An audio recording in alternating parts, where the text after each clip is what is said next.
భీమవరంలో రౌడీ షీటర్లపై పోలీసులు ఉక్కుపాదం మోపుతున్న నేపథ్యంలో ఈ చర్య ప్రాధాన్యం సంతరించుకుంది. బైండ్ ఓవర్ నిబంధనలు ఉల్లంఘించే వారిపై కఠిన చర్యలు తప్పవని, అవసరమైతే భారీ జరిమానాతో పాటుగా చట్టపరంగా యాక్షన్ తీసుకుంటామని డీఎస్పీ రఘువీర్ విష్ణు హెచ్చరించారు.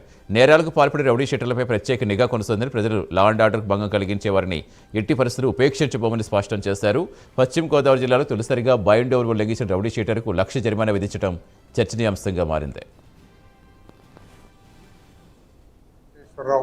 అనే అతను మన 1 టౌన్ పోలీస్ స్టేషన్ లో రౌడీ షీటర్ గా ఉంటున్నారు. ఆయన గతంలో 2016లో ఓ మర్డర్ కేసులో ముద్దాయి. ఆయన మర్డర్ కేసులో ముద్దాయిగా ఉన్నాడని చెప్పి అతని మీద గుడ్ బిహేవియర్ గా ఉండాలి, ఫర్దర్ గా ఇంకెలాంటి అఫెన్సెస్ జరగకూడదు అని ఈ రౌడీ షీటర్స్ ని పోలీస్ స్టేషన్ కి పిలిపించి వాళ్ళతో మాట్లాడుతున్న క్రమంలో మళ్ళీ మొన్న 18వ తేదీ, పోయిన నెల 18/6/26 తేదీన నైట్ ఇంటికి వెళ్తూ ఎవరో వచ్చి బైక్ ని కొట్టారనే ఉద్దేశంతో అతను వెళ్తున్న బైక్ ఏదో టచ్ అయిందని, వాస్తవానికి అయితే ఇతనే వెళ్ళి వాళ్ళ బైక్ ని కుట్టాడు.